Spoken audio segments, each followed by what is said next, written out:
Ito nga mga kababayan, merong ibinunyag si Madam Maharlika na isang nakatagong lihim sa loob ng Kongreso, kasabwat dito ang ilang mga kongresista, hindi mo iisipin na pwede palang mangyari ang ganitong gawain.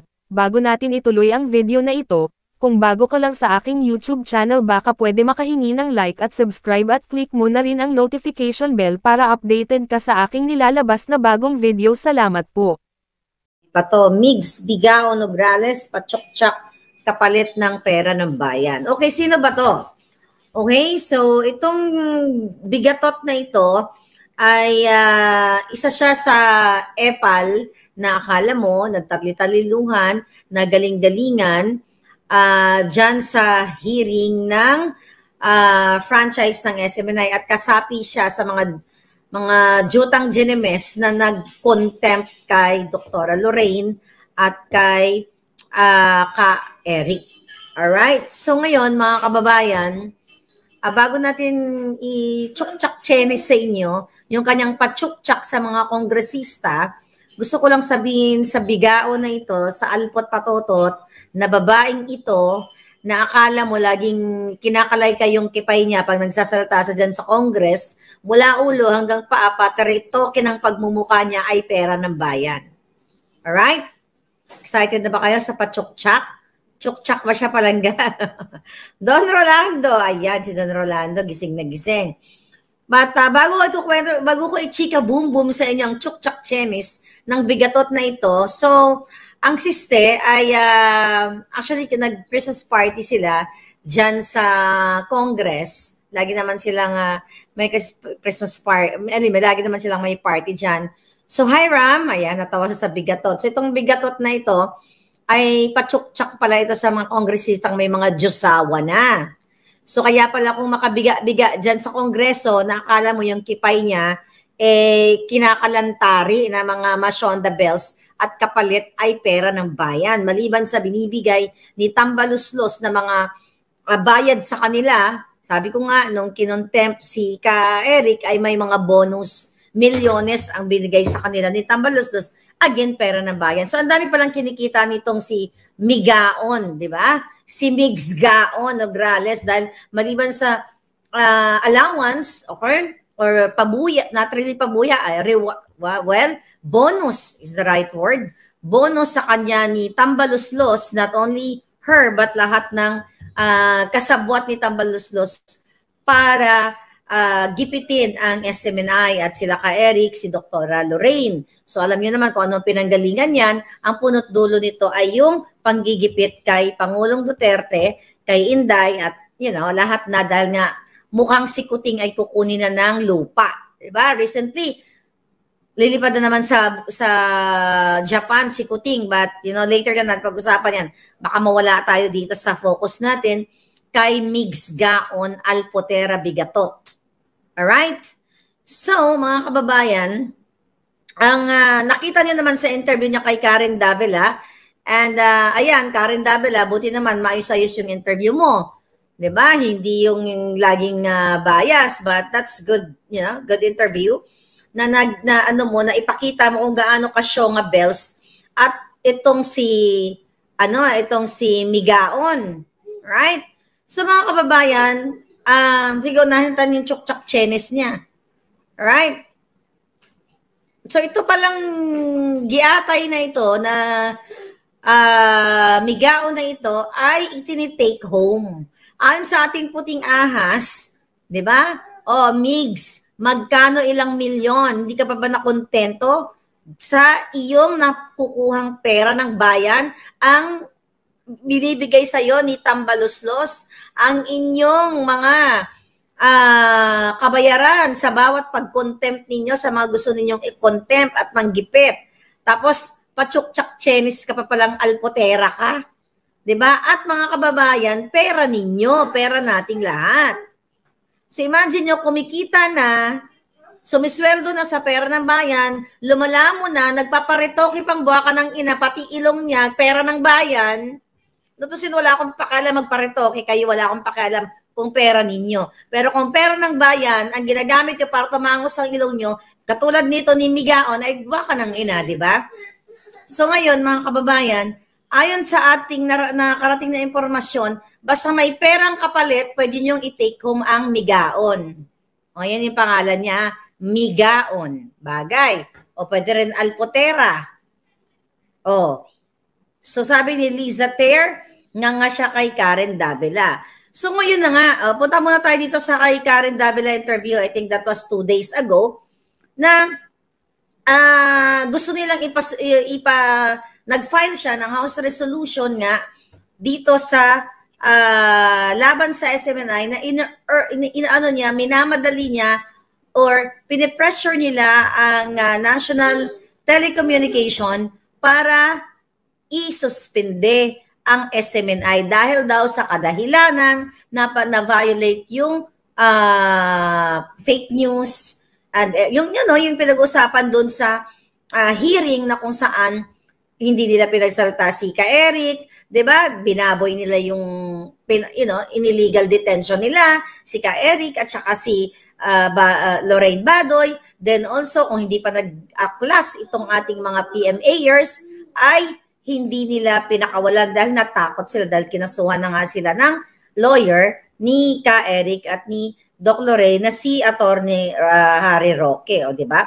So ngayon mga palangga, doon natin nakikita na itong si Migao Nograles ay utak bulinaw o utak dilis, okay? Dilis o utak tungaw. Okay, dahil doon sa interview na yon, for sure, nag-viral na yan. Ang nakita ninyo na tinanong siya ni Davila na kung ano yung specific na violation ng SMNI para i-push nila yung pag-revoke o pag-suspend ng kanilang prangkisa. Ang sagot ng Bigaon, sabi niya, iti-TikTok na lang daw niya. Kung di ka ba naman jutang Genemes alpot kaalputan sa pinakaalpot, di ba? Iti-TikTok mo at nagbiga-biga ka pa. Pinakasulitin ko yung TikTok niyan, parang kinakalay ko lagi yung kipay.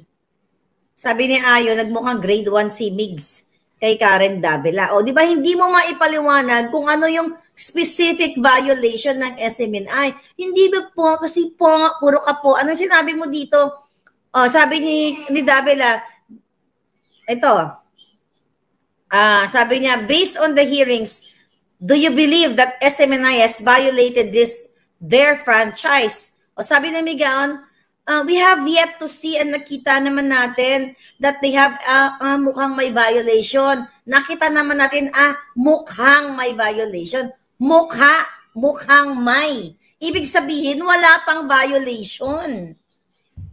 Mukha lang, pero wala. See, kung di ba ka naman bubita, Pieron, hindi ka na bubita, Bigaon, alpot, patutot. Lahat na lang nasa iyo na. Kahit gaano kang retoke yung jilong mo, day. Ayo, thank you. Yung jilong mo na galing sa pera ng bayan, hindi mo mabadaan ang mga tao sa pakyut-kyut mong alpotera ka. Hindi pa pala mukha pa lang may violation lang. Sabi niya, yes. Sabi niya pa, sabi ni Karen, in what way? Can you be specific? Yes, if you watch the previous hearing, I played down through a PowerPoint, PowerPoint presentation, the violation on Section 4, on this misinformation, at nakita naman po, Alpo,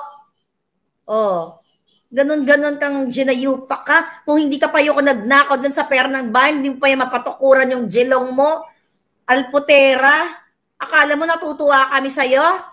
Hindi, isuka mo yung pera ng bayan. Bakbakin ko yung ilong mo galing sa pera ng bayan yan. Ang sabi ni Davila, go ahead and detail it.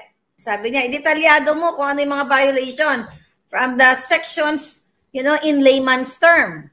Ano sabi ng Alpot? Sige po, parang iti-TikTok ko na lang po ito. Kung di ka naman Alpotera, kongresista ka bang giatay ka? Hindi ka naman binoto ng bayan? Visit ka? Ano ka lang dyan sa PBA? Representante kang Alpotera? I-TikTok ko na lang po. Ganyan ba mag-isip? Ha? Oy, Migaon. Ganyan ba? Kung makaarte ka dyan, may binabasa ka yan, kasi po, Alputera. Pati Biners na Bigaon, bakbakin din, sabi ni Rafael Bautista. Ay, oo. Ano sabi niya? Idikto ko na lang po, pero on the section 4, on the deliberate information, there is already a violation. On section 4, chuchu-chuchu. Sa prangkisa po, which inamin naman po sa first hearing na hindi po validated ang sinabi ng one of the hosts sa kanyang sinabing live during the first hearing. Gaga ka? Anong hindi valid? Narinig ng buong mundo. Tinatanong ni Ka Eric, pinapaverify sa inyo mga buwaka ng ginimis ninyo na totoo ba na 1.8 billion ang nilamon nyo in travel expenses imbis na i-travel, pero nilamon ninyong mga hinayupak kayo. Pinatukod mo sa ilong mo, pati biners mo, sabi ni Palangga, o pati pang napkin mo, giatay ka, pera ng bayan. Wala kayo ipagmamayabang mga hinayupak kayo dahil bawat hiningan nyo, bawat baho ng hiningan nyo galing sa pera ng bayan. Bawat hikab, burp nyo. Di ba? O gaga ka, hindi mo maipaliwanag. Sige, hindi naman po, di ba? Kasi doon sa first hearing, nye. Di ba? Hindi pala mukha lang may violation. Palibasa, bayad na kayo ni Tambalos, mga walang yawa kayo. Binayaran na yung mga bungangan nyo, pati kipay mo, sinalugsugan na ng mga kongresista, itinake home ka na ayon sa ating puting ahas. O ano, patawag mo sa kongreso? Bayo sabihin mo, fake news ako? O ilang kongresistang tsumuk-tsak chenes sa'yo, Day?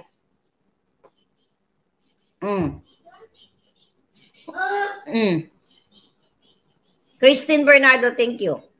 O, sabi niya dito, iti-TikTok, ang nakakabwisit sa alputerang ito, iti-TikTok niya yung violation. Kung di ka namang gaga, tagagagahan, kaalpot-alputan sa lahat ng alpot. O, sabi niya inamin, hindi inamin. Walang inamin si Ka Eric sa inyong mga ginayupak kayo. Ang sabi ni Ka Eric, magpaliwanag kayo kung saan napunta yung, kung magkano ang mga nilamon nyo, ginastos nyo sa travel expenses kayong lahat. Ayaw nyo magpaliwanag. Hanggang ngayon, hindi kayo nagpapaliwanag. Ang gusto ninyo, ano? Diba, suppress, magpakulong, okay? Magpakulong ng mga taong ng illegal, mga hayop kayo. Kaya dapat kayo talagang warlahin na dyan eh. Warlahin na kayo dyan at hilahin kayo isa-isa. Hilahin kayo isa-isa dyan sa kongreso.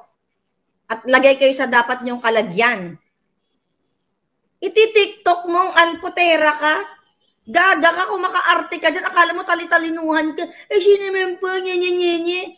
Yung pala, patuslok ka sa mga Masyonda Bills Makyoho na mga kongresista, hindi ka pa nakontento sa bayad sa'yo sa pagnanakaw nyo lahat dyan? Ano ang masasabi mo kababayan sa usaping ito? Kung meron kang reaction sa video na ito, i-komento ang iyong pananaw at opinyon sa usaping ito. God bless Philippines, salamat po.